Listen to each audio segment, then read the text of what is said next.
السلام علیکم فرینڈس، آج درس بخاری میں حدیث شریف میں آج ہم 6 نمبر تک کی حدیث شریف مکمل ہو چکی ہے۔ آج ہم لیں گے حدیث شریف 7، یہ تھوڑی بڑی ہے تو آج ہم ایک ہی حدیث شریف لیتے ہیں۔ تو چلیے شروع کرتے ہیں۔ حدیث نمبر 7۔ ابن عباس رضی اللہ تعالیٰ عنہ سے روایت ہے، انہوں نے فرمایا کہ ابو سفیان بن حرب رضی اللہ تعالیٰ عنہ نے ان سے بیان کیا کہ روم کے بادشاہ ہرقل نے ابو سفیان کو قریش کی ایک جماعت سمیت بلوایا۔ یہ جماعت صلح حدیبیہ کے تحت رسول اللہ صلی اللہ علیہ وسلم اور کفار قریش کے بیچ طے شدہ وعدے کی مدت میں ملک شام تجارت کی ضرورت کے لیے گئی ہوئی تھی۔ یہ لوگ ایلیا بیت المقدس میں ان کے پاس حاضر ہو گئے۔ ہرقل نے انہیں اپنے دربار میں بلایا۔ اس وقت اس کے ارد گرد روم کے سردار بیٹھے ہوئے تھے۔ پھر اس نے ان کو اور اپنے ترجمان مطلب بتانے والوں کو بلا کر کہا کہ وہ آدمی جو اپنے آپ کو نبی سمجھتا ہے، تم میں سے کون اس کا قریبی رشتہ دار ہے؟ ابو سفیان نے کہا، میں اس کا سب سے قریبی رشتہ دار ہوں۔ تب ہرقل نے کہا، اسے میرے قریب کر دو اور اس کے ساتھیوں کو بھی قریب کر کے اس کے پاس بٹھاؤ۔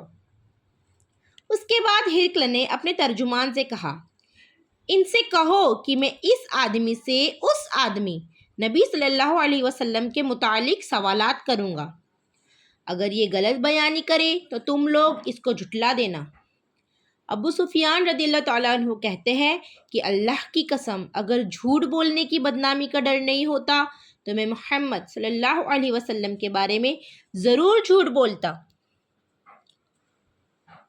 ابو سفیان رضی اللہ تعالیٰ عنہ کہتے ہیں کہ اس کے بعد پہلا سوال جو ہرقل نے مجھ سے آپ کے بارے میں کیا وہ یہ تھا کہ تم لوگوں میں اس کا خاندان کیسا ہے؟ میں نے کہا، وہ اونچے خاندان والا ہے۔ پھر کہنے لگا، اچھا تو کیا یہ بات اس سے پہلے بھی تم میں سے کسی نے کہی تھی؟ میں نے کہا، نہیں۔ کہنے لگا، اچھا اس کے خاندان میں سے کوئی بادشاہ گزرا ہے؟ میں نے کہا، نہیں۔ کہنے لگا، اچھا یہ بتاؤ کہ بڑے لوگوں نے اس کی پیروی کی ہے یا غریبوں نے؟ میں نے کہا، کمزوروں نے۔ کہنے لگا، اس کے ماننے والے دن بدن بڑھ رہے ہیں یا کم ہو رہے ہیں؟ میں نے کہا، ان کی تعداد میں بڑھوتری ہو رہی ہے۔ کہنے لگا، اس کے دین میں داخل ہونے کے بعد کوئی آدمی اس کے دین کو ناپسند کرتے ہوئے اس کے دین سے پھر جاتا ہے؟ میں نے کہا، نہیں۔ کہنے لگا، ان سے جو بات کہی ہے کیا اس دعوی نبوت سے پہلے تم لوگ اس کو جھوٹا کہا کرتے تھے؟ میں نے کہا، نہیں۔ کہنے لگا، کیا وہ دھوکہ دیتا ہے؟ میں نے کہا، نہیں، البتہ ہم لوگ اس وقت اس کے ساتھ صلح کی ایک مدت گزار رہے ہیں، معلوم نہیں اس میں وہ کیا کرے گا۔ ابو سفیان کہتے ہیں، اس جملے کے سوا مجھے اور کہیں اپنی طرف سے بات داخل کرنے کا موقع نہیں ملا۔ کہنے لگا، کیا تم لوگوں نے اس سے جنگ لڑی ہے؟ میں نے کہا، جی ہاں۔ اس نے کہا، پھر تمہاری اور اس کی جنگ کیسی رہی؟ میں نے کہا، جنگ میں ہم دونوں کے بیچ برابر کی چوٹ ہے، کبھی وہ ہمیں نقصان پہنچا لیتا ہے اور کبھی ہم اسے نقصان سے دوچار کر دیتے ہیں۔ کہنے لگا، وہ تمہیں کن باتوں کا حکم دیتا ہے؟ میں نے کہا، وہ کہتا ہے صرف اللہ کی عبادت کرو، اس کے ساتھ کسی کو شریک نہ کرو، جن کی تمہارے باپ دادا عبادت کرتے تھے ان کو چھوڑ دو، اور وہ ہمیں نماز، سچائی، پرہیزگاری، پاک دامنی اور قریبی لوگوں کے ساتھ اچھا برتاؤ کرنے کا حکم دیتا ہے۔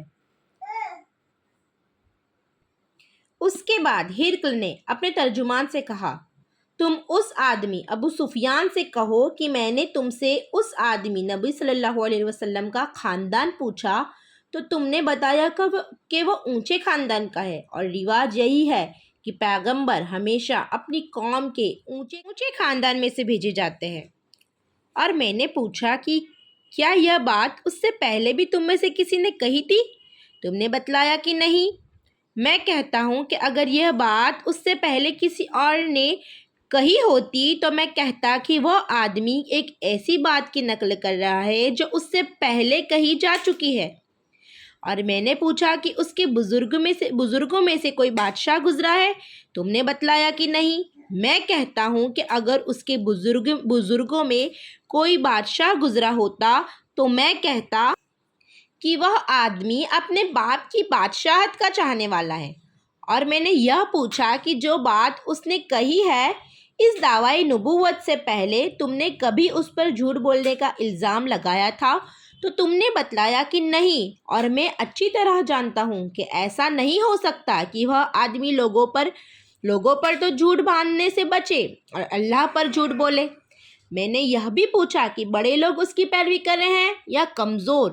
تو تم نے بتلایا کہ کمزور لوگوں نے اس کی پیروی کی ہے۔ حقیقت یہ ہے کہ اس قسم کے لوگ ہی پیغمبروں کو ماننے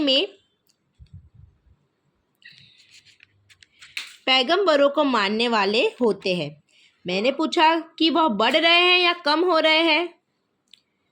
تم نے بتلایا کہ ان کی تعداد لگاتار بڑھ رہی ہے اور در حقیقت ایمان کا یہی حال ہوتا ہے یہاں تک کہ وہ پورا ہو جاتا ہے۔ پھر میں نے پوچھا کہ کیا اس دین میں داخل ہونے کے بعد کوئی آدمی نفرت کرتے ہوئے اس کے دین سے پھر جاتا ہے؟ تو تم نے بتلایا کہ نہیں، اور ایمان کا یہی حال ہوتا ہے کہ اس کی مٹھاس جب دل میں سما جاتی ہے تو پھر نکلتی نہیں۔ اور میں نے پوچھا کہ کیا وہ وعدہ خلافی بھی کرتا ہے؟ تو تم نے بتلایا کہ نہیں، اور رسول ایسے ہی ہوتے ہیں، وہ دھوکہ نہیں کرتے۔ میں نے یہ بھی پوچھا کہ وہ تمہیں کن باتوں کا حکم دیتا ہے؟ تو تم نے بتلایا کہ وہ اللہ کی عبادت کرنے اور اس کے ساتھ کسی کو شریک نہ ٹھہرانے کا حکم دیتا ہے، تمہیں بت پرستی سے منع کرتا ہے، اور تمہیں نماز، سچائی اور پرہیزگاری و پاک دامنی اختیار کرنے کے لیے کہتا ہے۔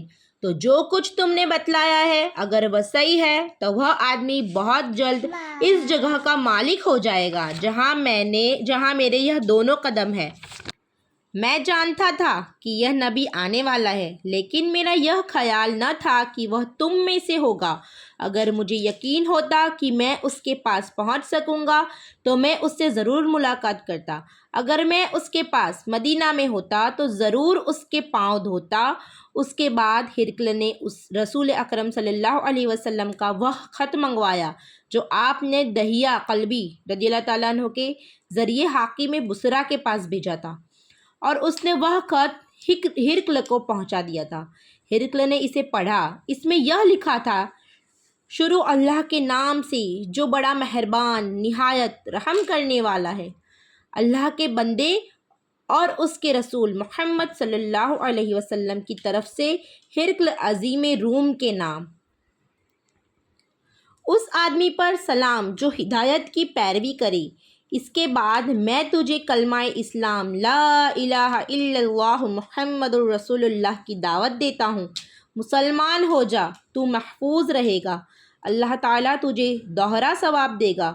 پھر اگر تو یہ بات نہ مانے تو تیری رعایا جنتا کا گناہ بھی تجھی پر ہوگا۔ اے اہل کتاب، ایک ایسی کتاب کی طرف آ جاؤ جو ہمارے اور تمہارے بیچ برابر ہے۔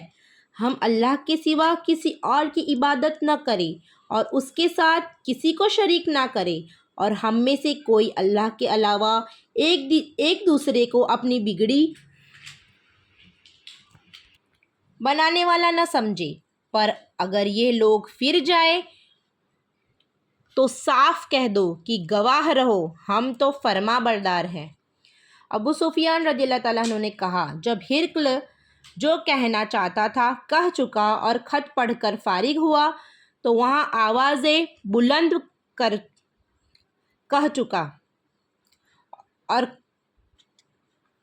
ہوئی اور بہت شور مچا اور ہم باہر نکال دیے گئے۔ میں نے باہر آ کر اپنے ساتھیوں سے کہا، ابو قبشہ کے بیٹے محمد صلی اللہ علیہ وسلم کا معاملہ بڑا کمزور پڑ گیا، اس سے تو رومیوں اس سے تو رومیوں کا بادشاہ بھی ڈرتا ہے۔ اس روز کے بعد مجھے برابر یقین رہا کہ رسول اللہ صلی اللہ علیہ وسلم کا دین ضرور غالب ہوگا، یہاں تک کہ اللہ تعالیٰ نے میرے اندر اسلام پیدا کر دیا۔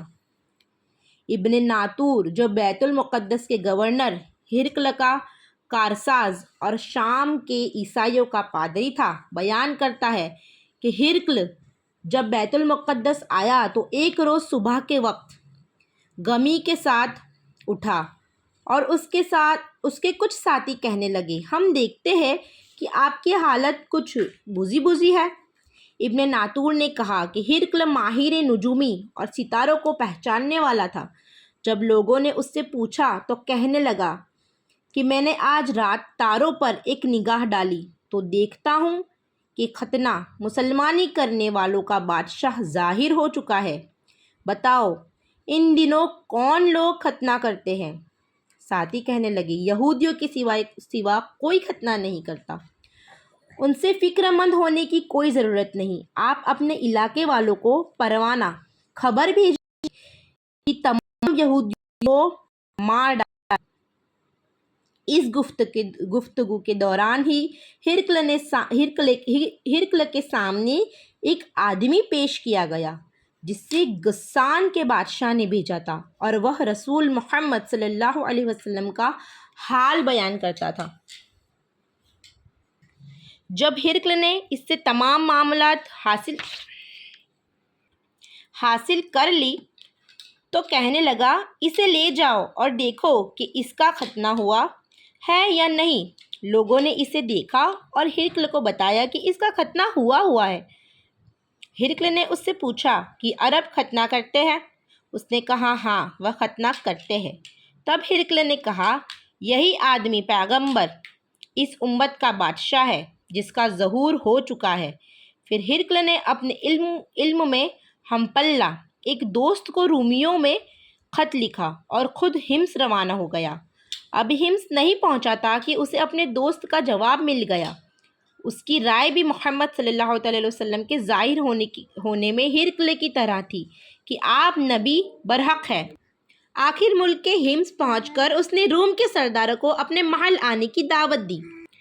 جب وہ آ گئے تو اس نے حکم دے کر دروازہ بند کروا دیا، پھر بالکنی سے انہیں دیکھا اور کہنے لگا، روم کے لوگوں، اگر تم اپنی کامیابی، بھلائی اور بادشاہت پر قائم رہنا چاہتے ہو تو اس پیغمبر کی بیعت کر لو۔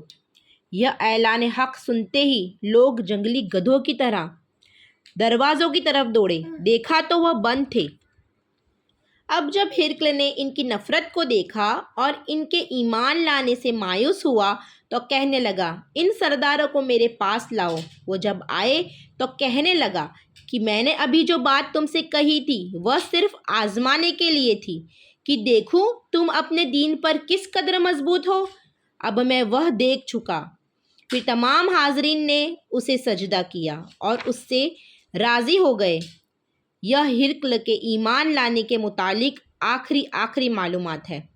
تو یہاں حدیث نمبر 7 جو ہے وہ مکمل ہوئی۔ اس کے بعد بعد کی ویڈیو میں انشاءاللہ ہم حدیث نمبر 8 سے شروع کریں گے انشاءاللہ عز و جل۔